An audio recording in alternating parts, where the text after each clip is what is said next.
The fireplace in the Falcone mansion crackled with orange flames, but it couldn't warm the ice that had settled deep inside Isabella Hartwell's chest. She sat on the velvet armchair in a charcoal wool dress, her slender fingers trembling as they gripped a silk handkerchief already soaked through with tears she'd cried earlier that afternoon. Across from her, separated by a walnut table and 4 years of silence disguised as marriage, sat Luciano Falcone, dawn of the most feared Mafia dynasty in Manhattan, a man whose ice-blue eyes had made grown men beg for mercy, now staring at the divorce papers like they were his own death sentence. At 36, Luciano was carved from everything dangerous. His custom Brioni suit fit his towering frame like armor, the Falcone falcon ring on his finger catching the firelight, the ink of his family crest peeking above the collar of his white shirt. He'd built an empire with those hands. He'd buried enemies with those hands. But tonight, those same hands couldn't save the one thing he'd ever truly loved. Isabella was 27, once a piano teacher at Juilliard with dreams as soft as her amber brown eyes. Now a woman broken by a diagnosis that had ruled her womb empty for 2 years straight. And the Falcone bloodline demanded an heir. His aunt had made that clear. The Capos had made that clear. Even the silence at the dinner table had made that clear. So tonight, Isabella had made her choice. She wouldn't let him drown beside her anymore. She'd sign her name. She'd set him free. She'd let him find a woman who could give him the sons his empire required. What neither of them knew, as she picked up that Mont Blanc pen with a shaking hand, was that a miracle was already growing inside her. And standing quietly by the doorway, an old housekeeper with silver hair and the same ice-blue eyes as the Don himself watched the scene unfold, clutching a secret she'd carried for 32 years. A secret that was about to shatter everything the Falcone family thought they knew about love, betrayal, and blood. If you're enjoying this story so far, please hit that like button, share it with someone who loves a good romance, and subscribe to the channel for more stories like this one. Your support means the world to us. Now let's get back to the story. 4 years ago, on a cold autumn afternoon in Queens, Isabella Hartwell's life was torn in two by a phone call. Her father, Thomas Hartwell, the man who had always stood firm like a slab of granite against every storm life threw at him, called her for the first time with a voice trembling like a child's. Hartwell Construction, the construction company he had built over 30 years, had just declared bankruptcy. A high-rise project on Long Island had collapsed, dragging the entire family fortune down with it. And worse than all of that, he had borrowed $2 million from someone who wasn't a bank, wasn't a friend, but a name that made all of Manhattan whisper behind closed doors. Falcone. Isabella abandoned her piano lesson at Juilliard that afternoon and drove across the Queensboro Bridge in her thin wool coat, only to reach her childhood home and find her father sitting with his head bowed over the kitchen table, a black envelope placed in front of him. Inside the envelope was a card embossed with gold lettering, inviting him to the Falcone mansion to discuss a repayment arrangement. Mrs. Hartwell had cried. Isabella's 16-year-old brother had hidden in his room, and she, a 23-year-old woman who had just earned her master's degree in music, stepped through that doorway in her father's place the next morning. Luciano Falcone received her in his second-floor study, where sunlight poured through the tall windows and formed golden strips across the oak floor. He was 32 years old then, had been sitting in the Don's chair for 14 years, and his voice was deep, like an engine rumbling beneath the earth. His offer was very simple. The $2 million debt would be erased. Her father would have his honor restored. Her brother would be able to go to college. In exchange, Isabella would become his wife, officially carry the Falcone name, and live in his mansion on the Upper East Side. He didn't explain why he had chosen her. He didn't promise love. He only placed a contract on the desk and waited. Isabella signed it. Her hand didn't tremble, but her heart died a little in that moment. The wedding took place 3 weeks later at a small church by the Hudson River, with only both families and a few trusted capos of the family present. She wore the white lace gown her mother had chosen through tears, and when Luciano slid the ring onto her finger, she thought she had just stepped into a golden prison. But the strangest thing in Isabella's life wasn't that forced marriage. The strangest thing was what happened afterward. On her first night at the Falcone mansion, Luciano led her to a room in the East Wing, opened the door, and let her stand frozen before a glossy black Steinway piano placed in the middle of a room flooded with moonlight. He had known she taught piano. He had known she had once dreamed of becoming a concert pianist before her father's bankruptcy forced her to teach in order to help support her family. In his steady, low voice, He told her that this room belonged to her alone, that he would never disturb her when she played, and that he had someone ship the piano from a concert hall in Vienna in only 10 days. That night, he slept in another room. And that night, Isabella cried until sleep took her, unable to understand why the man the whole world called a monster treated her as though she were the most precious thing he had ever touched. In the months that followed, Luciano remained a busy shadow. He left the house before sunrise and came home when she was already asleep. But every Sunday morning, he sat with her in the dining room, drank black coffee, and listened as she talked about the sonatas she was practicing. He never smiled, but his ice blue eyes sometimes warmed slightly when she spoke of Chopin. He gave her books, rare sheet music bought at auctions in London. He remembered that she liked white peonies. He remembered that she couldn't drink red wine. He remembered everything about her, while she kept believing he never truly looked.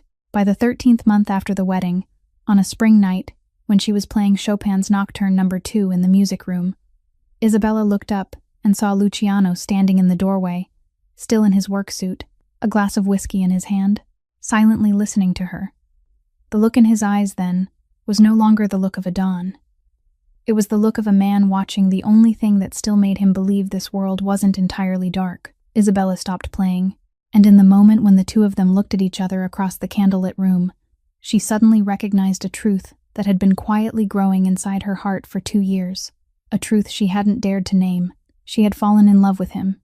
She had fallen in love with the man she was supposed to hate, loved him with a love as deep as the ocean and as terrifying as hell, loved him so much that she knew if he ever abandoned her one day, she wouldn't have enough strength left to stand again. But love, Isabella would soon learn, wasn't strong enough to stand against Falcone blood. At the beginning of the 3rd year of their marriage, when she had just turned 26, the pains in her lower abdomen began to appear every night. At first, she thought it was only stress. Then she thought it was a menstrual disorder. Then came the mornings when she woke to such dizziness that she had to grip the edge of the bed to steady herself.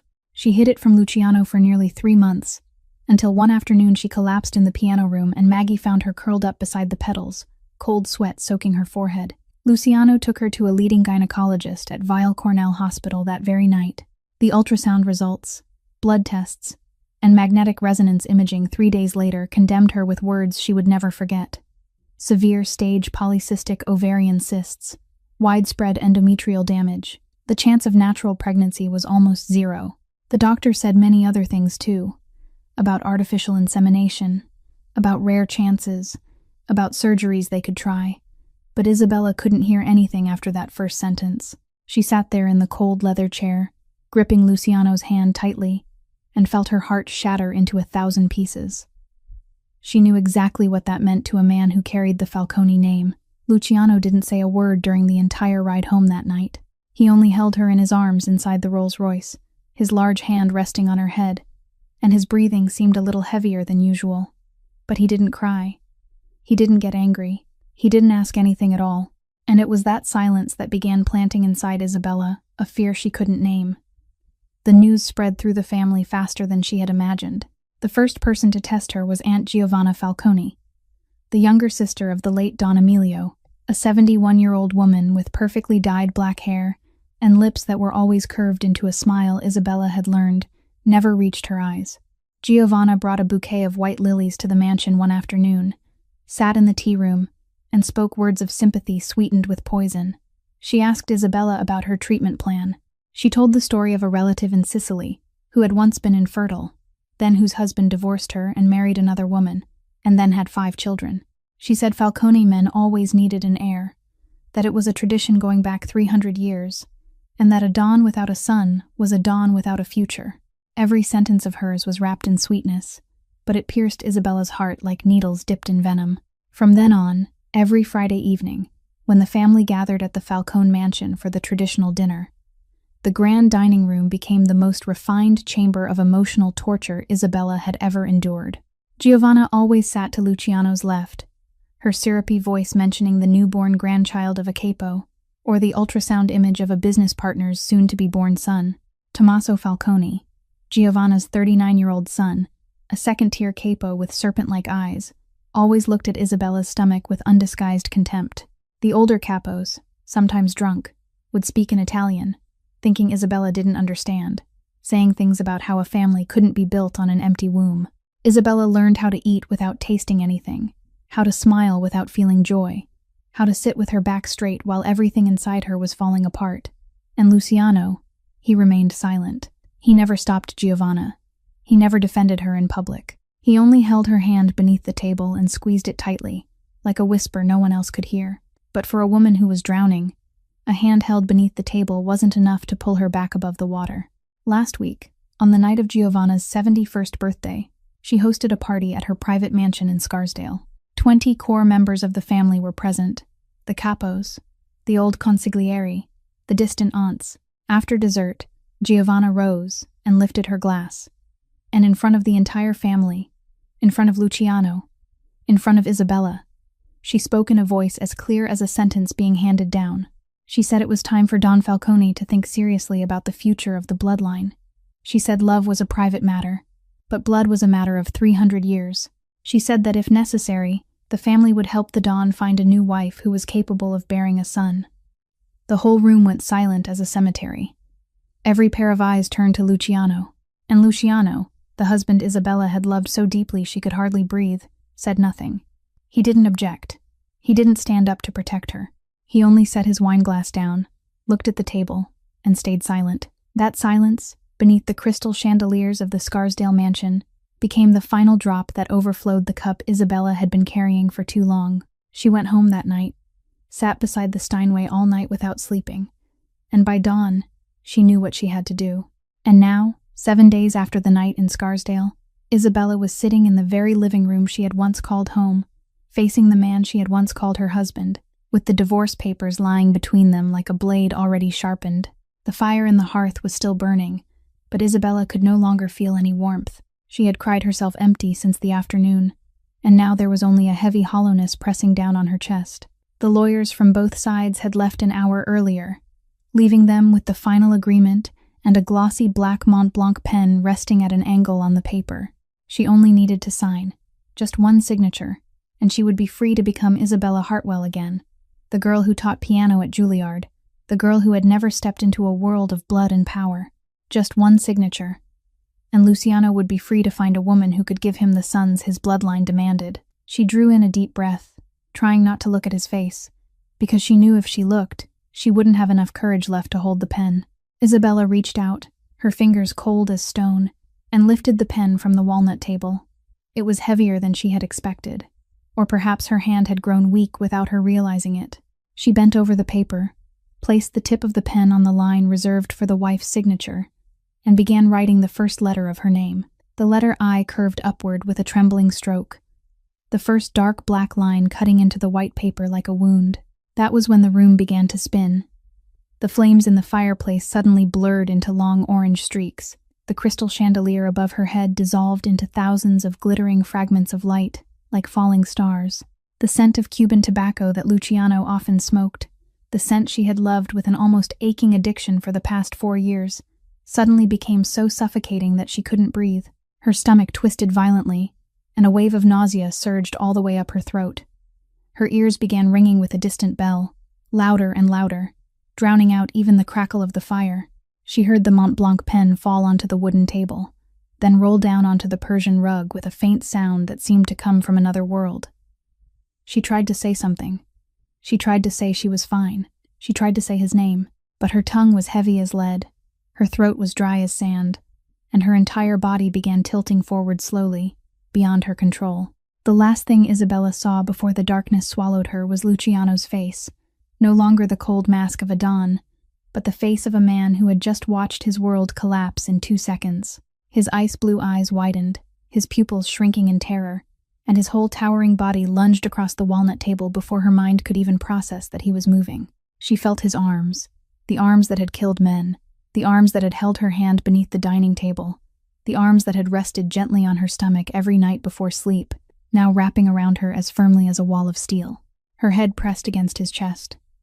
The scent of sandalwood cologne on his collar was the only thing still anchoring her to reality. And then, from somewhere very far away, as though echoing through a long tunnel, she heard his voice. Not the calm, deep voice of a Don giving orders, not the cold voice of the man who had sat in silence on the night in Scarsdale. It was a voice Isabella had never heard in all 4 years of being his wife. A broken voice. The voice of a man losing the only thing he had left in his life. Bella. He roared her name, and it was the last sound she heard before the darkness pulled her all the way down. Bella, don't leave me. Don't leave me, cara mia. When Isabella woke, the first thing she recognized was the familiar lavender scent of the pillows. She was lying on the king-size bed in the master bedroom of the mansion, no longer wearing the ash-gray wool dress, but dressed in a white silk nightgown that someone had carefully helped her into. The bedside lamp was dimmed, casting a warm golden circle of light over her face. For one brief moment between dream and reality, she almost forgot that only a few hours earlier, she had tried to sign the divorce papers. Then the memory came rushing back like a wave, and she wanted to cry again, but her body was too exhausted to do anything except open her eyes. Sitting beside the bed was a man around 50 years old in a pale blue shirt, a stethoscope around his neck, an open medical file resting on his lap. Dr. Harrison Wells, the Falcone family's private physician for the past 15 years, the only man in Manhattan's medical world respected enough and discreet enough to set foot inside this house. He gave a slight nod when he saw her open her eyes, then placed his hand on her wrist to take her pulse with the calm of someone who had witnessed too many tragedies in his profession. At the far end of the room, with his back to the bed, Luciano stood by the large window overlooking the garden veiled in night mist. He had taken off his Brioni jacket and wore only a white shirt with the collar pulled crooked. His left hand gripped a glass of whiskey that was already nearly half empty. His shoulders were so tense that beneath the thin fabric, Isabella could see every hard line of muscle drawn tight. He didn't turn around. He couldn't turn around. Dr. Wells finished his examination, removed the stethoscope from around his neck, and spoke in a gentle voice, as though telling a story to a child. Her blood pressure had fallen to an alarming level. Her blood sugar was also below the safe threshold.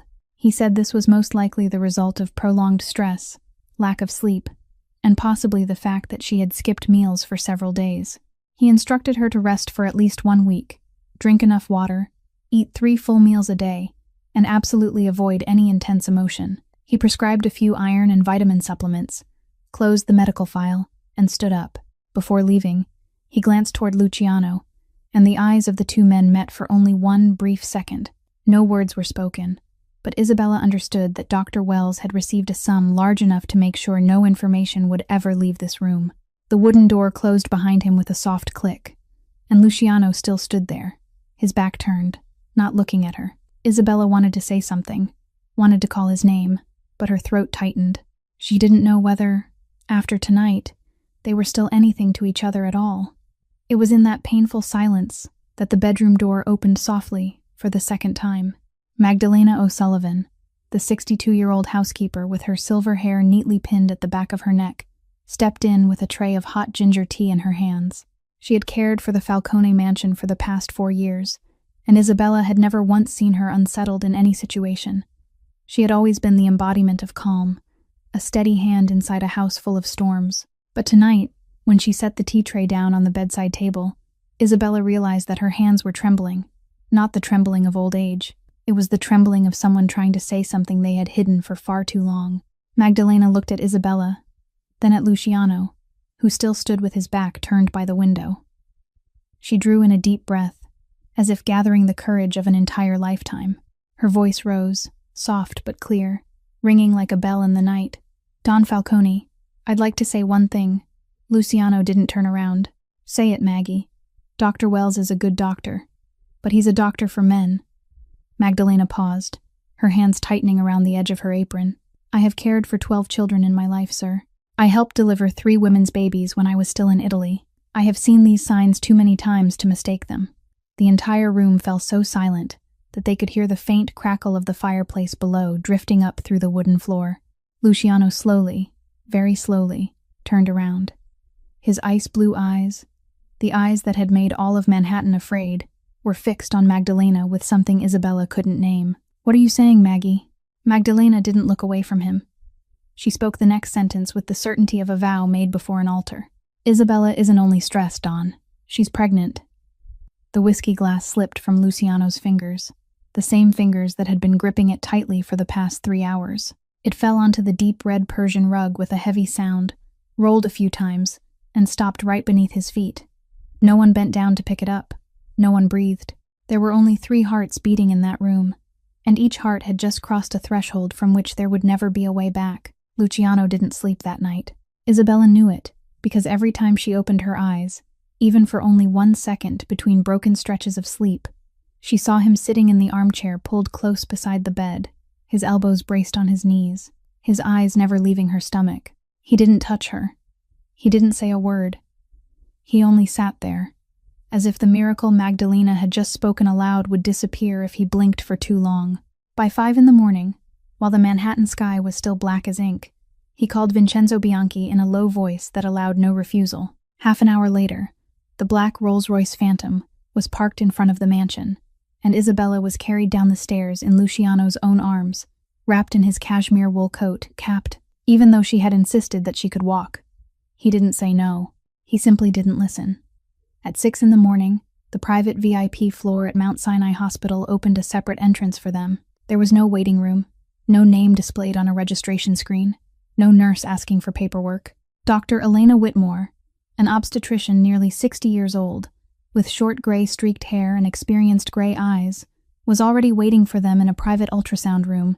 Luciano had called her at 4 in the morning and transferred enough money for her to cancel every appointment she had that day. Isabella lay down on the examination table, her robe lifted, and her body trembled when the ultrasound probe touched the cold gel on her abdomen.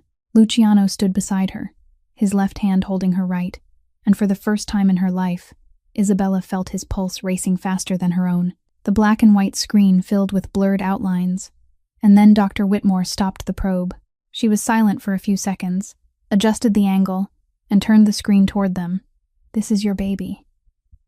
Her voice was gentle but certain. 8 weeks. Heartbeat at 163 beats per minute. Completely healthy. A tiny point flickered on the screen, steady as a distant star with a heartbeat. Isabella stared at that image and felt tears spill uncontrollably from her eyes. Luciano's hand tightened around hers until it hurt. Dr. Whitmore continued examining her for several more minutes, then took out Isabella's old medical file and compared it with the new results. She removed her glasses, wiped them with the edge of her white coat, then put them back on, her face unable to hide its astonishment. "I reviewed the records from Weill Cornell Hospital 2 years ago, the polycystic ovarian cysts, the endometrial damage. Everything was clearly documented." She paused, looking at Isabella as though she were looking at some strange wonder of nature. "But today's ultrasound shows that the cysts have completely resolved on their own. The endometrium has recovered. In medicine, we call this spontaneous conception, natural conception beyond all predictions. It happens in about 1 out of hundreds of thousands of cases. I've been practicing for 30 years, and I've only seen this 3 times. She turned to Luciano, who was standing like a statue. "Don Falcone, your wife and the baby are both very healthy, but she needs special care during the first 3 months. No stress, no excessive movement, no emotional shocks of any kind." Luciano only nodded once, and Isabella saw his jaw clench so tightly that a tendon rose along his cheek. On the way back to the mansion, the Manhattan sun had just risen over the East River horizon, tinting the glass buildings along Park Avenue pink. The Rolls-Royce moved slowly through streets that were still nearly empty, and inside the warm, leather-scented cabin, no one said a word. Isabella looked out the window, her hand resting on her stomach, and felt everything inside her being rearranged into a new order she hadn't yet learned how to name. Luciano sat beside her, his large body taking up almost the entire back seat, and after a long while without touching her, he slowly placed his right hand on her thigh, not to guide her, not to possess her, only a gentle touch, as if he were trying to remind himself that she was still there, that the small miracle inside her was real. He squeezed lightly, just once, without a word. But Isabella, after 4 years of learning how to read this man's silences, understood that it was the first apology he had ever given her. When the Rolls-Royce stopped before the iron gates of the Falcone mansion, the sun had risen higher than the buildings of the Upper East Side, casting its light down over the snow gathered on the carefully trimmed cedar shrubs lining the driveway. Luciano stepped out first, walked around the car, and opened the door for Isabella himself. He didn't let her step down from the curb on her own.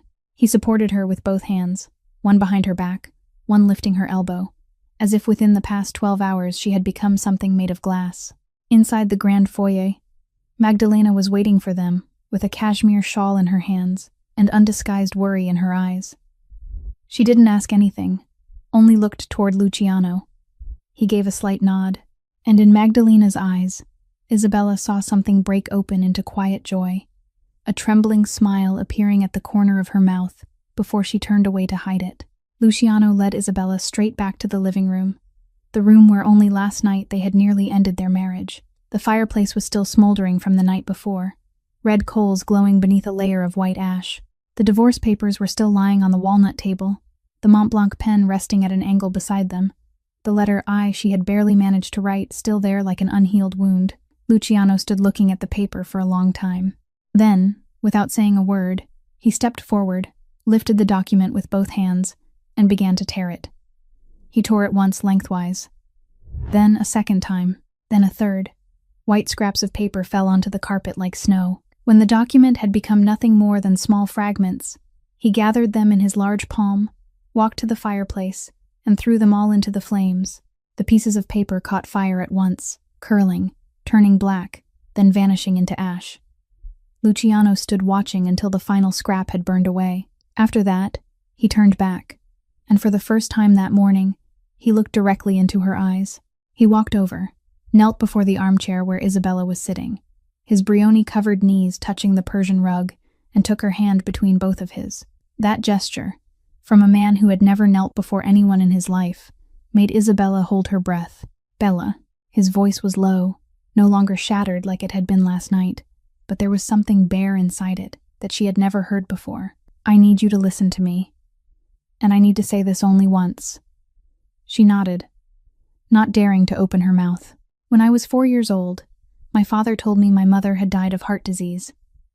I still remember that day. I was sitting in my mother's piano room, waiting for her to come back and teach me a new piece. But she didn't come back, and my father came in, sat beside me, and told me that from that day on, I no longer had a mother.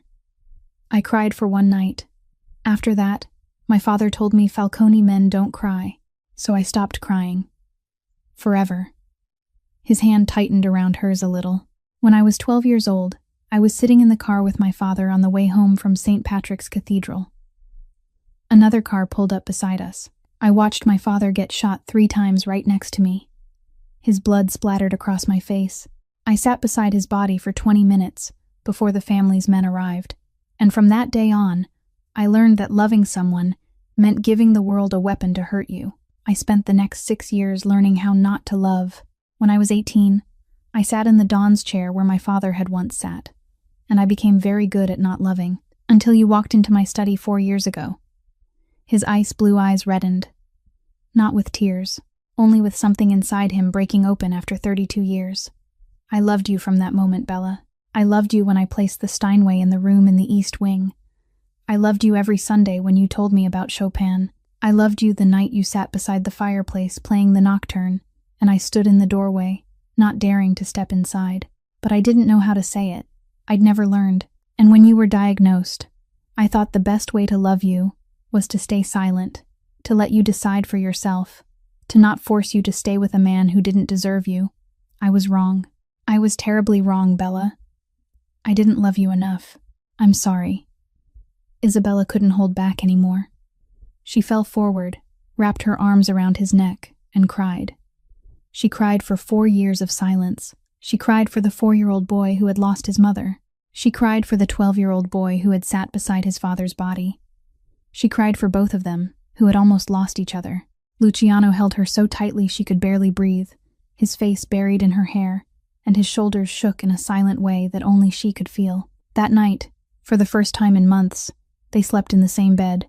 There was nothing more than his arms around her from behind, his hand resting on her stomach, and the steady rhythm of their breathing blending together in the darkness. Isabella slept through the night for the first time since the day she learned she was infertile, and Luciano lay awake the entire night, his hand never leaving her stomach for even a second, as if he were afraid that if he slept, this whole miracle would disappear. 2 months passed like a dream Isabella still didn't dare believe was real. Manhattan entered the harshest midwinter it had seen in 10 years, with snow falling so heavily that there were mornings when Madison Avenue had to be closed so snowplows could pass through, and the Falcone mansion became a warm fortress in the middle of the white world outside. The strangest thing wasn't the snow.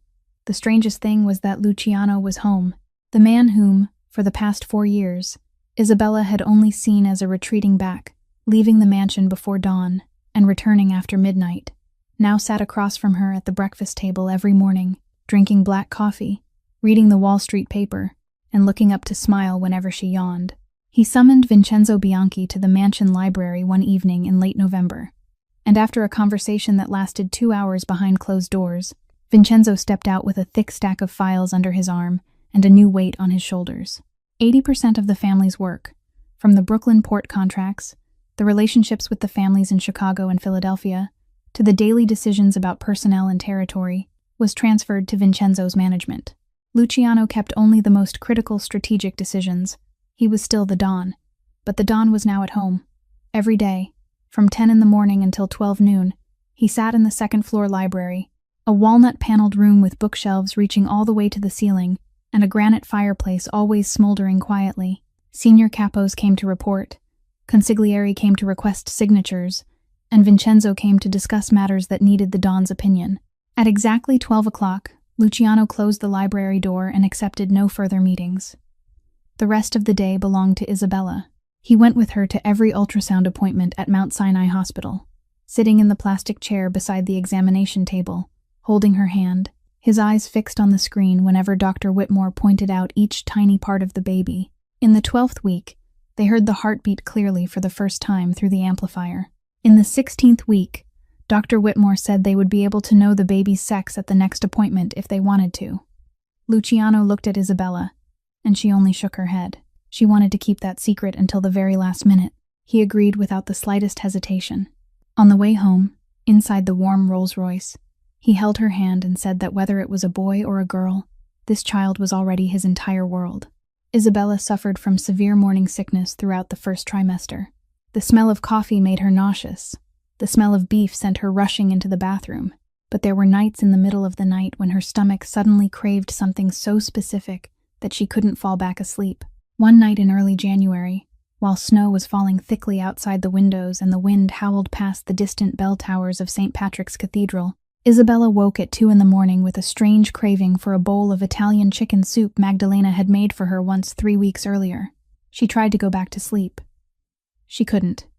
She turned over. Luciano woke immediately, driven by the instinct of a Don who remained alert even in sleep. He asked if she was all right. She shyly told him about her craving for chicken soup. He sat up, kissed her forehead, and told her to stay in bed. Isabella thought he would wake Magdalena, but after 20 minutes passed without any sound of footsteps in the hallway, curiosity made her put on a robe and go downstairs. The mansion's large kitchen was glowing with warm yellow light, and there, in a white shirt with the sleeves rolled to his elbows, the Falcone falcon ring placed neatly on the marble counter, Don Luciano Falcone was standing in front of the stove, a white linen apron tied around his waist, holding Magdalena's old recipe notebook in his hand. The housekeeper was sitting on a high stool by the counter, guiding him step by step in a patient voice, as though teaching a child. 3 stalks of celery. No. Chop them smaller than that. Put the chicken into cold water, not boiling water. The onion has to be browned in olive oil before it goes into the pot. Luciano followed each instruction with the serious concentration he usually reserved for million-dollar negotiations. Isabella stood still in the kitchen doorway, one hand resting on the stomach that had begun to round softly, and felt tears roll down her cheeks before she even knew they were there. The man before her, the Don of the most feared Mafia family in Manhattan, was learning how to cook a bowl of chicken soup at 2 in the morning simply because his wife was craving it. And in that moment, Isabella knew she was no longer the Isabella Hartwell who had signed that marriage contract 4 years ago. She had become something else. She had become his home. From the night at 2 in the morning in that kitchen, the friendship between Isabella and Magdalena gradually became one of the most precious things in her life. With the pregnancy now entering its 20th week and the last of the morning sickness finally easing, Isabella had more time to spend in the small sitting room on the first floor, where there was a limestone fireplace, 2 deep blue velvet armchairs, and a large window looking out onto the snow-covered garden. Every afternoon around 3 o'clock, while Luciano was still busy with his final meetings in the library on the second floor, Magdalena would bring in a pot of chamomile tea and a plate of homemade Italian butter cookies. The 2 women sat across from each other without turning on the lights, letting only the firelight from the hearth dance across the walls. They talked about small things. Magdalena told her about her homeland in Sicily, about the villages on the slopes of Mount Etna, where every family had its own lemon grove. Isabella spoke of her years at Juilliard, of her first performance before an audience at Carnegie Hall when she was 19. They never spoke directly about Don Falcone, but his name slipped into both their stories like a red thread, and it was in those seemingly harmless conversations that Isabella began to notice things her reason couldn't explain. The first time was on a Thursday morning, while Luciano was meeting in the library with a partner from Philadelphia. Magdalena came in with a coffee tray, set it on Luciano's desk, and left without waiting for a thank you. Isabella, who was sitting in the reading chair near the door, looked over with curiosity. His coffee was a double espresso with no sugar, made from dark roasted Sicilian Arabica beans, with exactly 3 drops of whole milk added. Isabella had been beside him for 4 years, and she had only learned that exact formula after 3 years of living with him. But Magdalena had known it from the first day she stepped into this mansion 4 years ago. No one had taught her. No one had given her the recipe. She simply knew. Isabella asked Luciano about it at dinner the next evening. Casually. He shrugged and said perhaps he had told her. But when Isabella asked Magdalena again the following afternoon, the older woman only smiled gently and said she had guessed by the way he drank it. The second time happened during the 22nd week of the pregnancy. Luciano caught a severe cold after standing in the courtyard for nearly an hour during a snowstorm to see off a group of capos. He developed a fever that night, his temperature reaching 39 degrees, and Isabella was so frightened that she was about to call Dr. Wells even though it was almost midnight. But Magdalena walked into the master bedroom with a white porcelain teapot already prepared, poured out a cup of ginger tea mixed with wild honey and a slice of Meyer lemon. She handed the cup to Luciano, and he, though so exhausted he was nearly delirious, took it and drank it all without asking a single question. By the next morning, the fever had gone down. Isabella asked him about that tea, and he said it was the only thing that had been able to cure his cold since he was a child. No one in the mansion knew that recipe except the person who had first made it for him when he had a fever at 3 years old. And that person, he said in a distant voice, had been gone for a long time. Isabella said nothing, but that night, after Luciano had fallen asleep, she lay awake staring at the ceiling for a very long time, her heart beating in a strange way. The third time happened on a February morning, when Isabella was sitting in the breakfast room waiting for Luciano to come down. Rare winter sunlight streamed through the tall window, spilling a pale golden stripe across the table. Magdalena came in carrying a tray of toast, and when she leaned forward to set the plate down, the sunlight fell directly across her face. Isabella looked up, and for 1 second, she forgot how to breathe. Magdalena's eyes in that sunlight were not an ordinary blue. They were a rare ice blue, cold and clear as frozen river water, with silver flecks glittering around the pupils. The exact same eye color, the exact same silver flecks, the exact same slightly lifted shape at the outer corners as the eyes of the man Isabella had slept beside for the past 4 years. Magdalena set the tray down, stepped back, and left the room with the quiet footsteps of someone who had grown used to hiding herself. Isabella sat motionless before the plate of toast, her heart pounding inside her chest. A thought began forming in her mind, a thought so strange that she didn't dare give it a name. But once that seed had been planted, she knew that sooner or later, it would begin to grow. The seed sprouted sooner than Isabella had expected.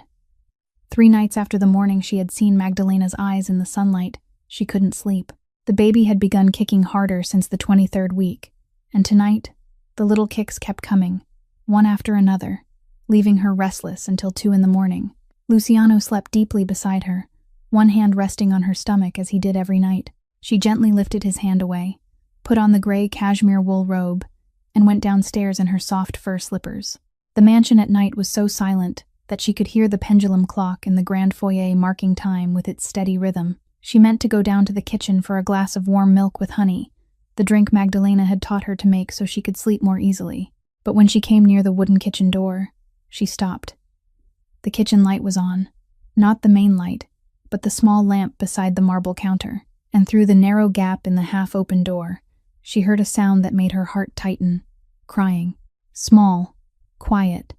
The crying of someone who had cried too many times in life and had learned how to press the sobs down inside her chest so no one else would hear. Isabella stood motionless in the hallway for nearly 1 minute. Then she gently pushed the door open. Magdalena was sitting at the long wooden table where the household staff ate breakfast. Her silver hair no longer pinned as neatly as it was during the day, with several loose strands falling over her shoulders. She was holding something in her trembling hands, and tears ran down her wrinkled cheeks without her bothering to wipe them away. On the table in front of her was a small wooden box with its lid open, and inside were several yellowed letters, an old lace-embroidered handkerchief, and a small silver cross necklace. Magdalena looked up when she heard the door, but she didn't have time to hide what she was holding. Isabella stepped inside, closed the door behind her, and moved closer to the table with slow footsteps. The housekeeper looked at her, her eyes still wet, and she seemed too tired to hide anything anymore. Isabella sat down in the chair across from her. The soft yellow light fell over the object in Magdalena's hands. It was a black and white photograph that had faded into brownish yellow with the years, its corners frayed, a small crack running across the middle, as though it had been folded many times before. In the photograph was a young woman, around 30 years old, wearing a light summer dress with a thin shawl over her shoulders. She was holding a boy of about 3 in her arms, pressing her cheek against his thick black hair. Behind the mother and child, the stone steps and 2 tall bell towers of St. Patrick's Cathedral stood clearly in the sunlight. The woman was smiling, and her aunt, even through a faded black and white photograph, still glittered with the same clear, cold light Isabella had recognized the other morning. The little boy in her arms, with his still innocent round face, his small, slightly pointed chin, and his distinct straight eyebrows, was a miniature version of the man sleeping upstairs. Isabella looked at the photograph. Then she looked at Magdalena. Then she looked at the photograph again. Her hands began to tremble. Her voice escaped like a breath that didn't have enough air. "Maggie, who are you?" Magdalena did not answer right away.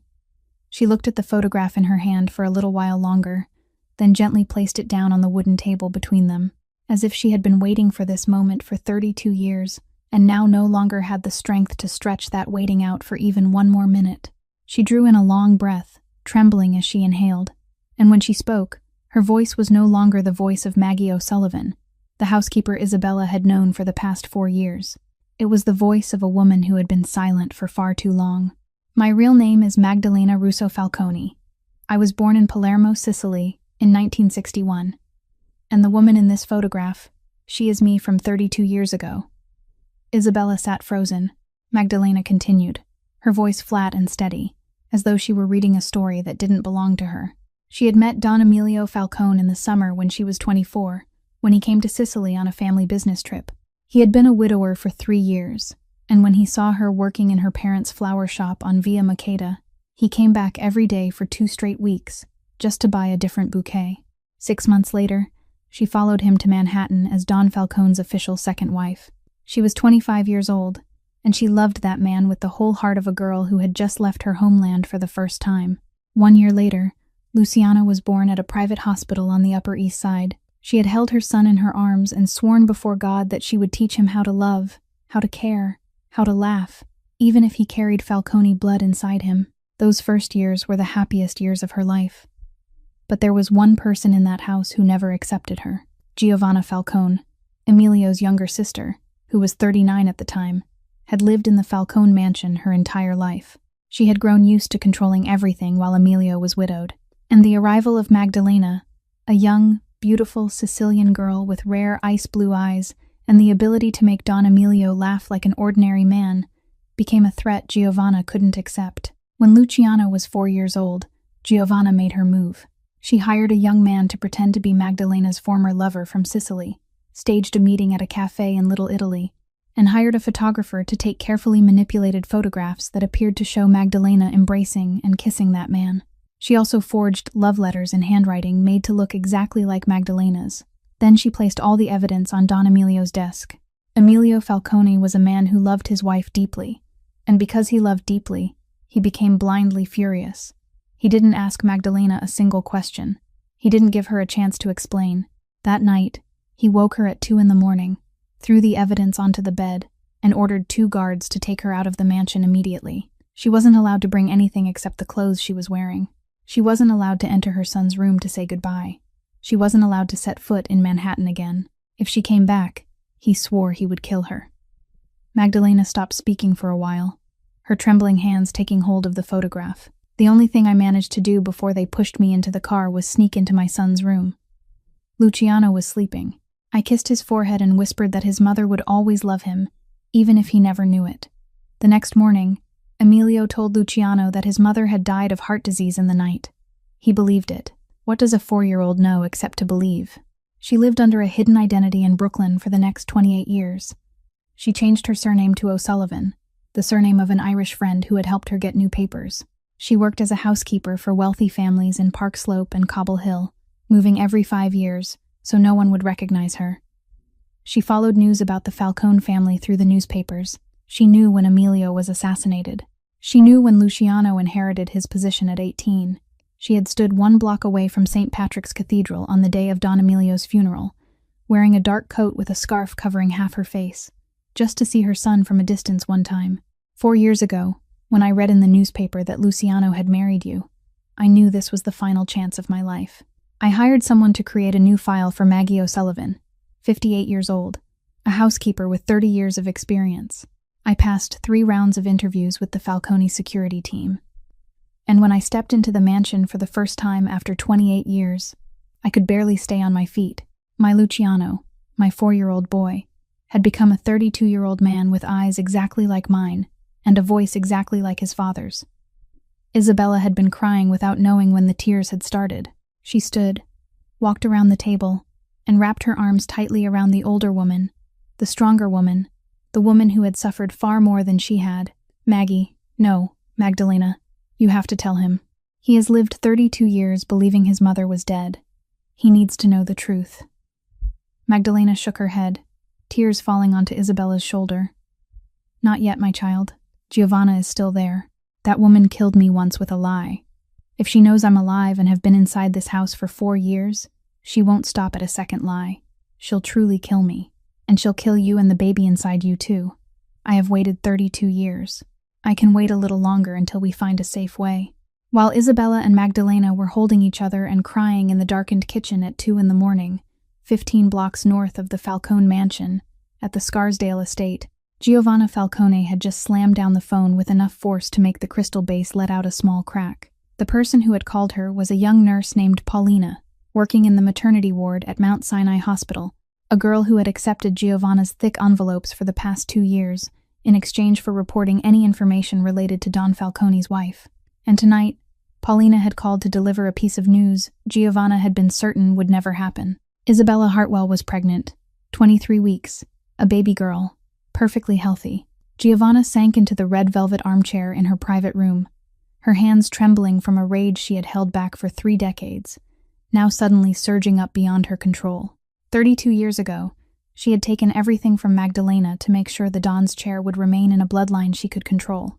18 years ago, when Luciano rose to power at the age of 18, she had swallowed her anger because that boy had not become the pliable tool she thought he would be. She had spent the next 18 years quietly shaping Tommaso, her only son, into a second-tier capo respected by the other capos, ready to inherit if Luciano had no son.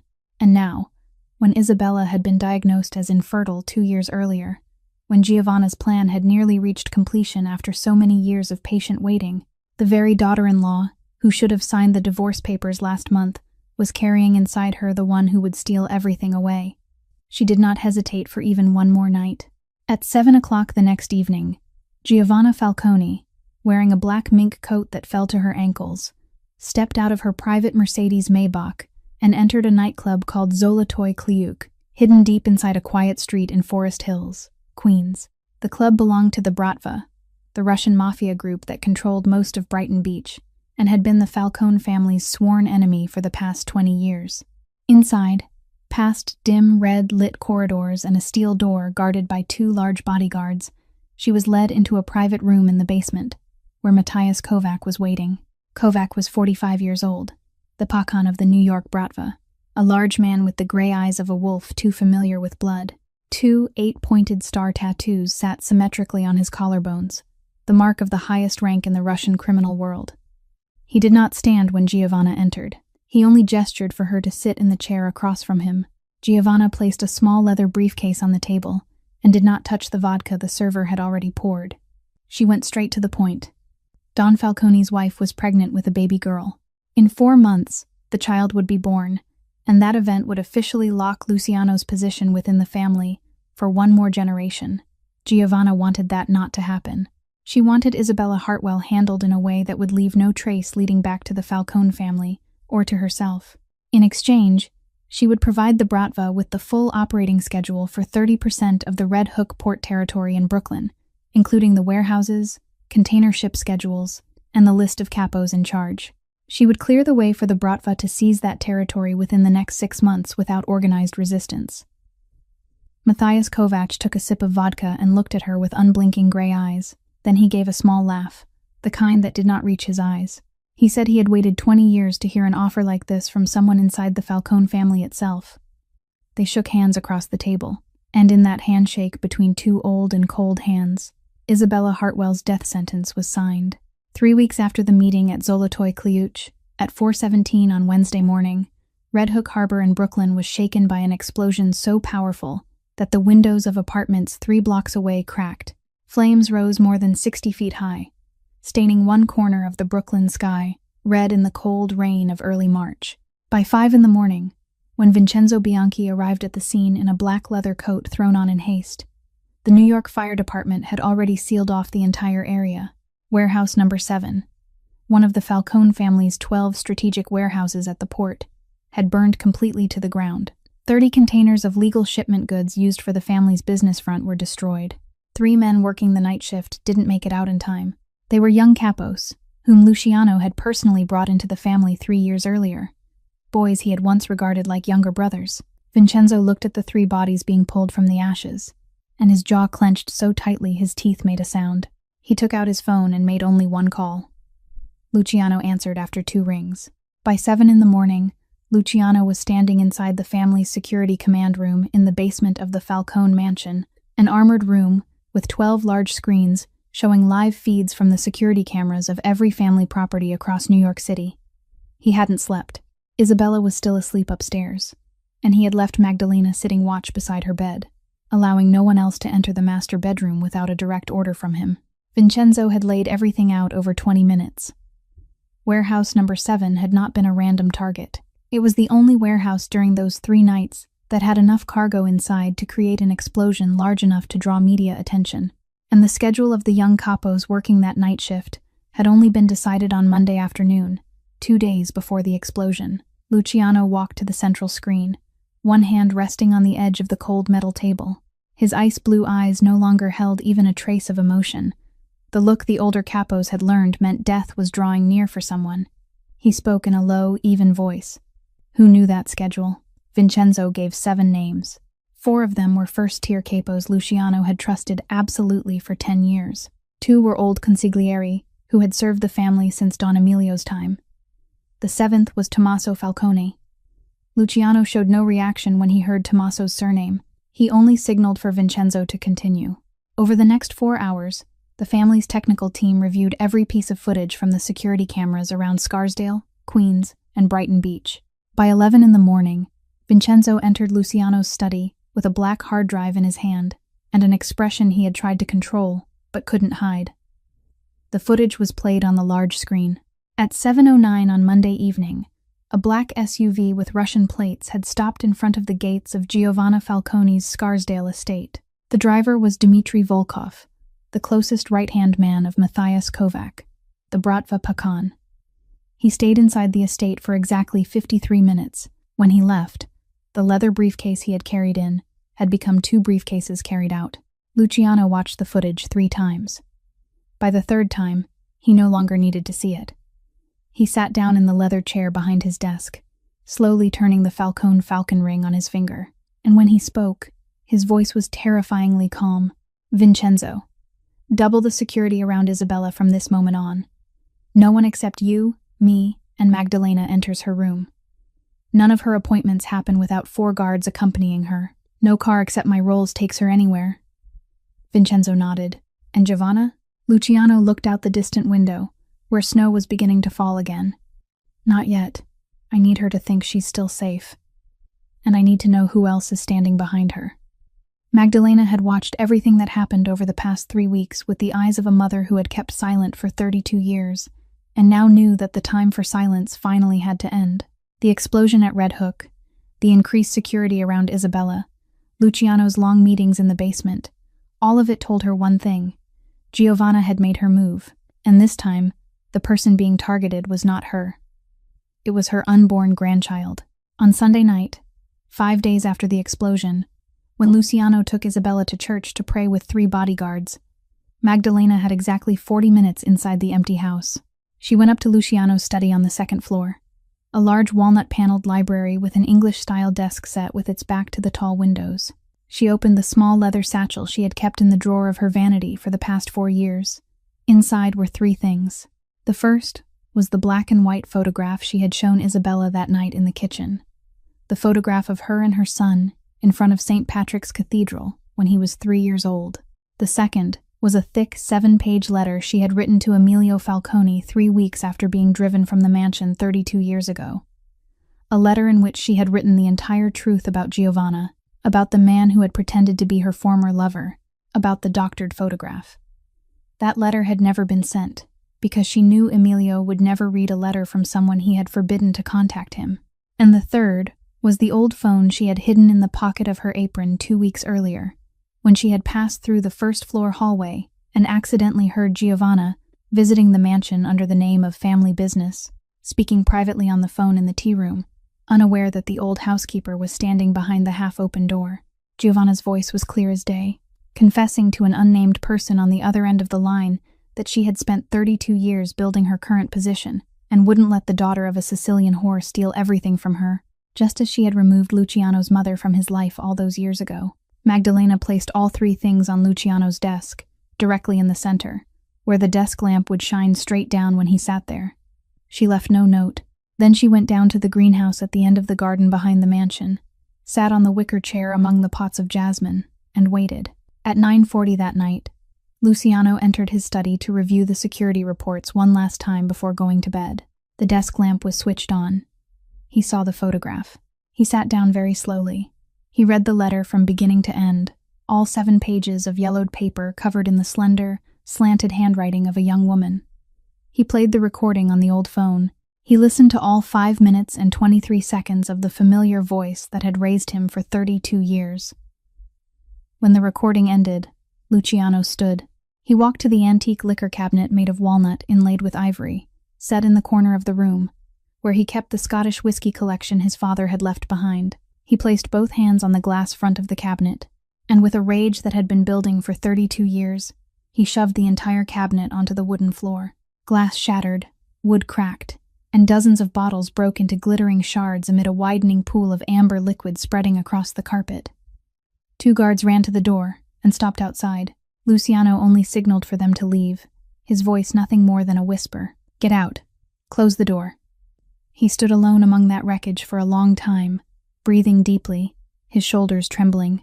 Then he picked up the photograph from the desk, folded it into his palm, and went down the stairs. He crossed the grand foyer, passed through the living room, then the hallway leading to the garden behind the mansion, and stopped before the glass door of the greenhouse. The lights inside had been turned off. Only moonlight came through the crystal dome above, falling over the pots of jasmine and the old woman sitting on the wicker chair with both hands resting on her lap. Magdalena looked up when he stepped inside. She did not stand.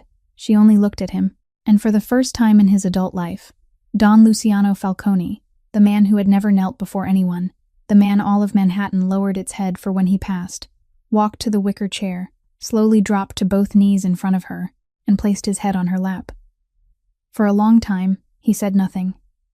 Then his shoulders began to shake, and Don Falcone, at 36 years old, sobbed on his mother's lap like the same 4-year-old child who had once sat waiting for his mother to return from the piano room.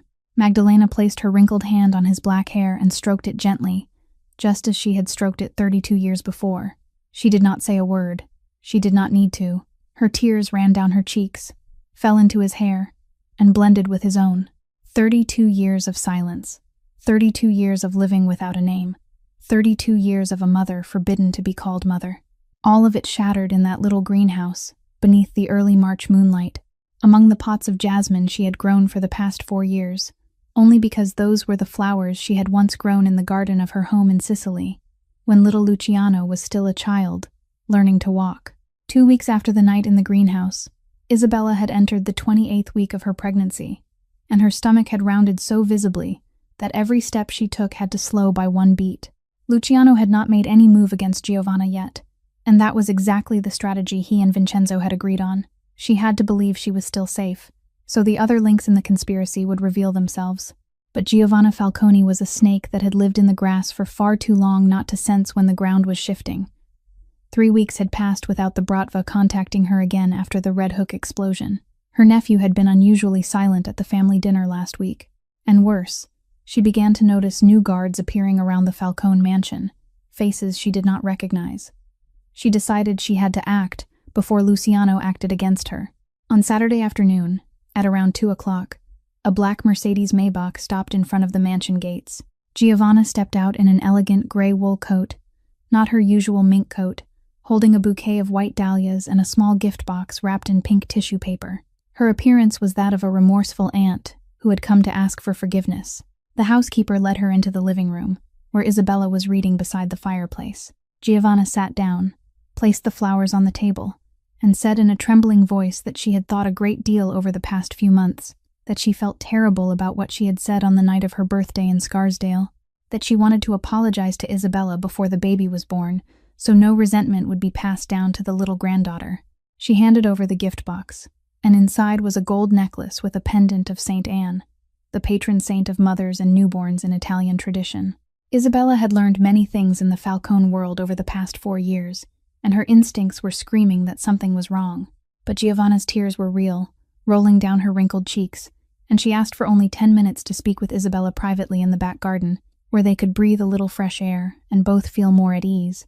A woman-to-woman conversation between an aunt and an expectant mother. Luciano was in the basement with Vincenzo handling an urgent security report. Isabella looked out the window. The back garden was full of sunlight. 4 guards were standing in their usual positions, and Giovanna had been part of this family for 30 years. She agreed. The 2 women walked out the back door together.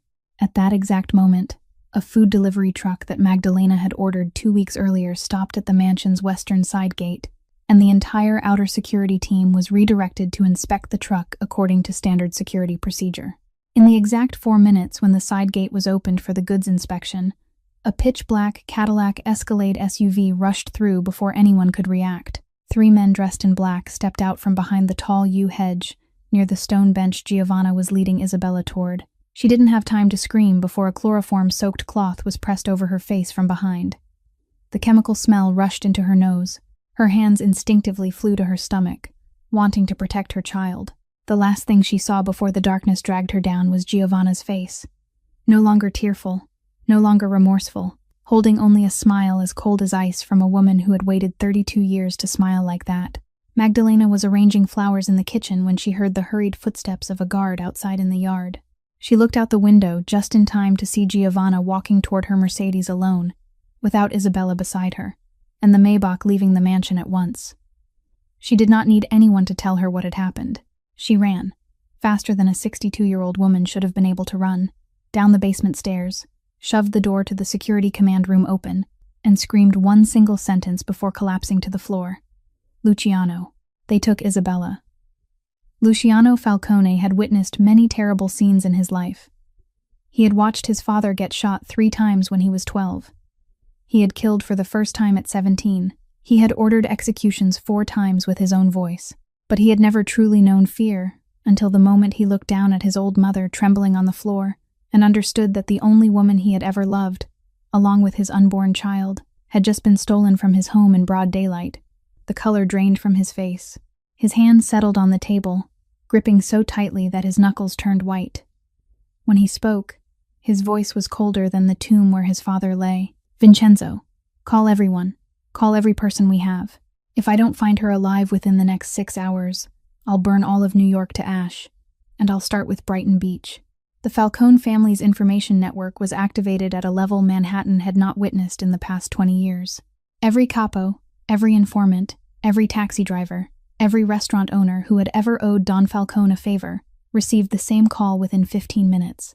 The pitch-black Cadillac Escalade SUV, with a license plate captured by a traffic camera, was recorded leaving Manhattan through the Lincoln Tunnel at exactly 2:47 in the afternoon. By 6 o'clock in the evening, Vincenzo had narrowed the search to an abandoned industrial district in eastern Newark, New Jersey, where the Bratva had rented an old warehouse from a steel company that had gone bankrupt the previous year.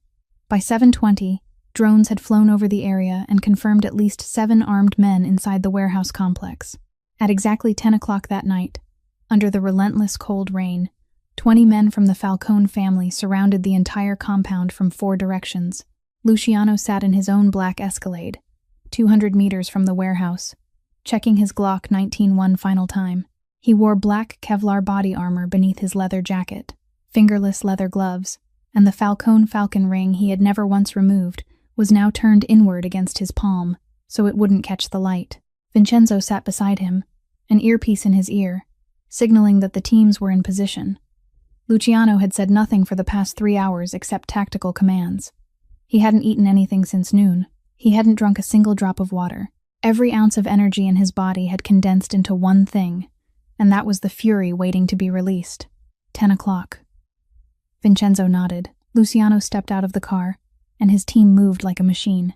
2 smoke grenades were thrown into the east and west entrances at the same time. Gunfire erupted in less than 3 seconds. Team 1 struck from the north into the office section. Team 2 breached from the roof by rope, and Luciano's own team attacked straight through the main door. He shot the first man down before he could even raise his gun. The second fell with a bullet through his forehead. 8 minutes. The gunfight lasted exactly 8 minutes, and Luciano did not count them. He only moved forward, one room after another, one hallway after another, stepping over the bodies his men had dropped. He found Kovac in the central room, where the Bratva Pakan stood behind a desk, holding a compact AK rifle. Kovac laughed when he saw Luciano, the kind of laugh from a man who knew he had lost but didn't want to lose in silence. He shouted something in Russian that Luciano did not care to translate. Luciano fired only once. The bullet passed between Kovac's eyes, and his body fell backward, slamming into the bookshelf behind him. Luciano did not stop. He stepped over the body, pushed open the iron door behind the room, and entered a long hallway leading deeper into the warehouse. That was when he heard it. A faint moan, small as a kitten's cry, coming from behind a metal door at the end of the hall. His heart stopped for one beat. He ran. He kicked the door, and it burst open with a crash of metal. The room inside was an old, cold storage room for meat, the temperature only around 5 degrees, rusted iron hooks hanging from the ceiling, and in the middle of the concrete floor was a wooden chair, where Isabella sat with both hands tied behind her back and a loop of rope around her ankles. She was not gagged. Her gray wool coat was soaked with cold sweat. Her chestnut brown hair clung damply to her forehead, and her hands, though bound, were curled instinctively toward her belly, rounded now after 7 months of pregnancy. She lifted her head when she heard the door, and when she saw Luciano, her amber brown eyes filled with tears, but she was not crying from fear. She let out another painful moan, her legs drawing in slightly, and said in a trembling voice, "Luciano, it hurts. The baby hurts. It's too early. Only 28 weeks." Luciano dropped to his knees before her faster than he had ever done anything in his life. He pulled the knife from inside his jacket and cut the ropes around her hands and feet in 3 seconds. He lifted her into his arms, held her tight against his chest, and ran out of the cold room. Blood on his sleeves, the smell of gunpowder in his hair. But all he could think about was her broken breathing against his neck. He whispered into her hair, his voice shattering for the 2nd time in his life. "Don't leave me, Mia Vita. Don't leave me. I'm here. Our baby's here. We're all going to be all right." Vincenzo met him at the door, where a disguised medical vehicle was already waiting outside with an obstetrician who had been paid enough to forget everything she was about to see. Luciano placed Isabella inside the vehicle, held her hand, and only nodded to Vincenzo. The consigliere needed no further words. He would handle the scene under the law of omerta. No bodies would be found. No cameras would have any data left. No police would come. And by dawn, the old warehouse in Newark would be nothing but a cold pile of ash beneath the New Jersey rain. The Falcone family's medical team stabilized Isabella's early contractions during the drive back to Manhattan, giving her a dose of uterine relaxant medication and IV fluids to raise her blood pressure. By the time they reached the VIP wing of Mount Sinai Hospital, Dr. Elena Whitmore was already waiting at the private entrance with a team of 5 and a delivery room prepared. Isabella was taken straight in for monitoring. The contractions eased during the first 4 hours, but the baby had decided it was time to be born, and there wasn't a medicine in the world that could change that. The 28th week of the pregnancy, 12 weeks earlier than the due date, Dr. Whitmore stood before Luciano and spoke plainly. The baby would be underweight. Her lungs might not be fully developed, but at 28 weeks, the chance of healthy survival was still very high, with proper care. Isabella nodded when she heard the news. She held Luciano's hand and said their child had already survived too many impossible things for anyone to believe, so surviving one more wouldn't be so hard. 18 hours of labor began from there.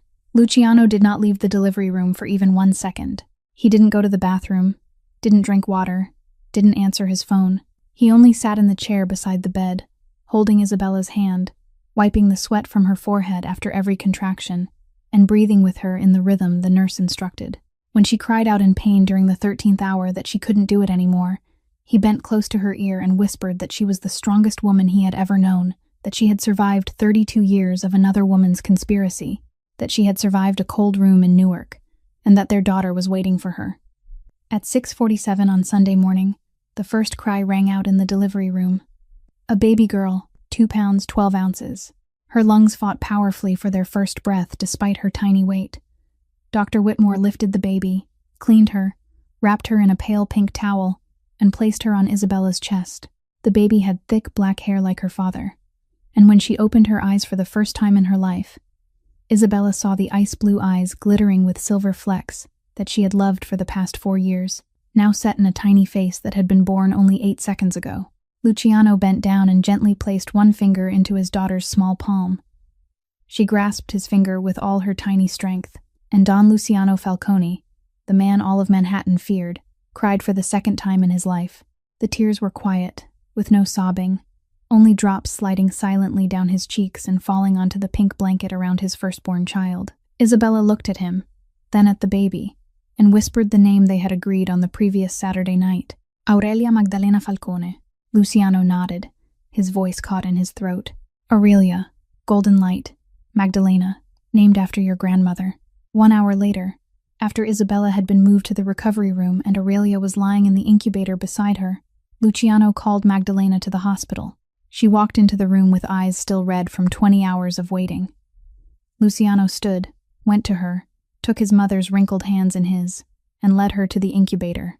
Mother, this is your granddaughter. I named her Aurelia Magdalena. Magdalena reached through the opening of the incubator, her trembling finger lightly touching the baby's tiny hand, and for the first time in 32 years since the day she was driven out of the Falcone mansion, she was openly allowed to hold a child of her own blood. Her tears rolled down and fell onto the glass of the incubator. Isabella held her hand from the other side of the bed. No one said anything. No one needed to. Meanwhile, at the Falcone mansion, Vincenzo Bianchi had summoned an emergency meeting of the family council.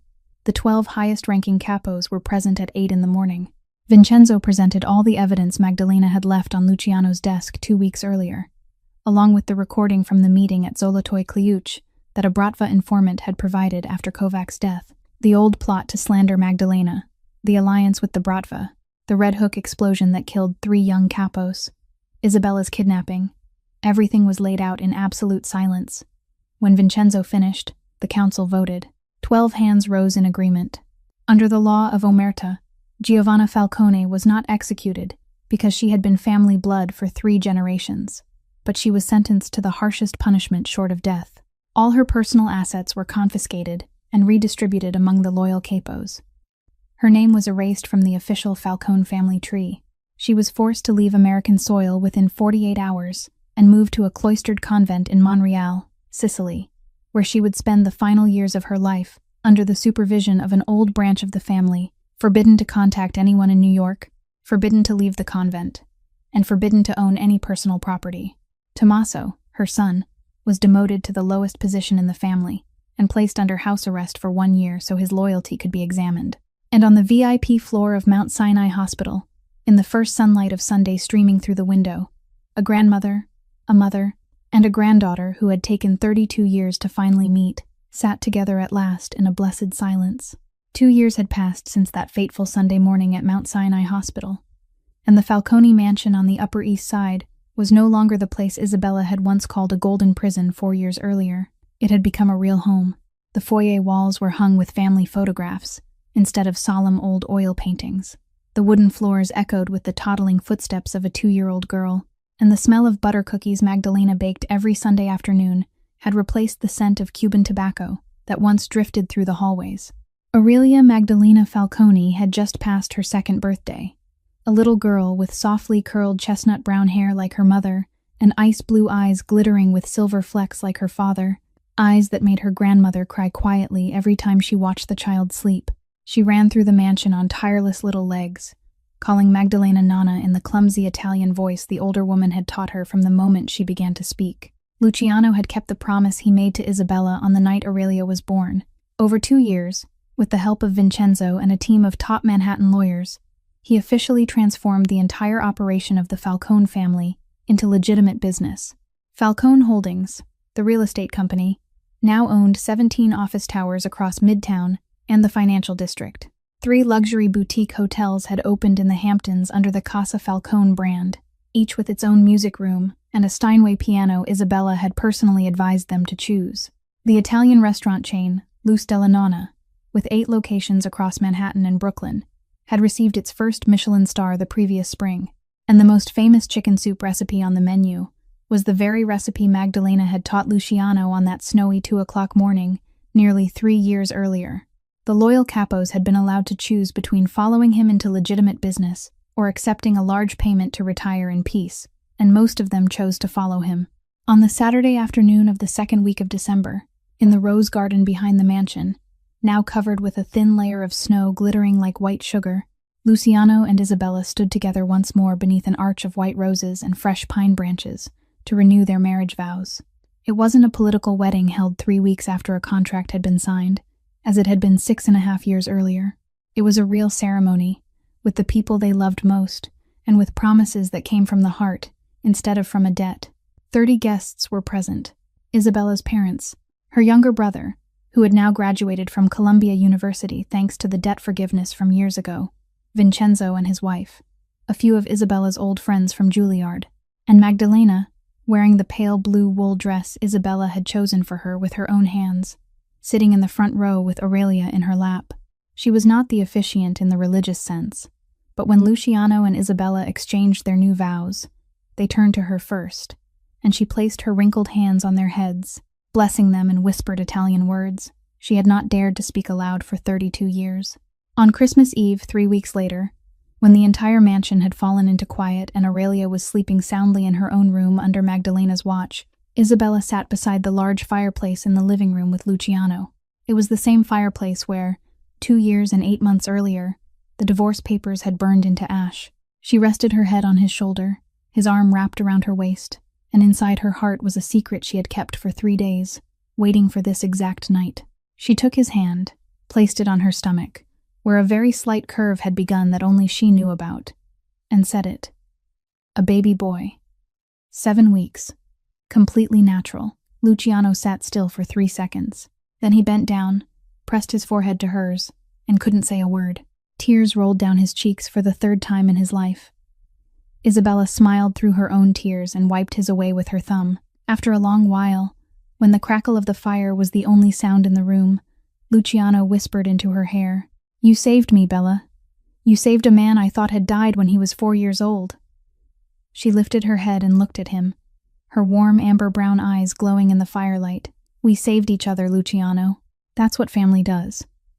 And in that room, beneath the light of the fireplace, with one child asleep upstairs and another child growing inside her, Isabella Hartwell Falcone understood that their story had not ended on the night she almost signed the divorce papers. It had only truly begun. And this time, they were writing it together, one day at a time, one choice at a time, one loving act at a time. This time, they were building something that would last forever. The story of Isabella and Luciano reminds us that true love is not something that never breaks, but something 2 people are willing to heal together after it does. It reminds us that outside pressure, whether it comes from family, society, or the expectations we place upon ourselves, does not have the right to determine a person's worth or the value of a marriage. It reminds us that sometimes the greatest miracles arrive at the very moment we believe we have lost everything. And it reminds us that silence can sometimes be the cruelest weapon in a relationship, while the truth, no matter how painful, is always the only path to freedom. Dear viewers, the story of Isabella and Luciano closes here, but perhaps something deeply personal still echoes inside each of us. How do you feel about their journey? Have there been moments in your own life when everything seemed to be over, only for something unexpected to open an entirely new chapter? Have you ever witnessed the miraculous power of forgiveness, patience, or a love that knows how to wait for the right moment to bloom? Please leave a comment below this video to share your feelings, because every story you tell is a precious gift, and we treasure every line we read.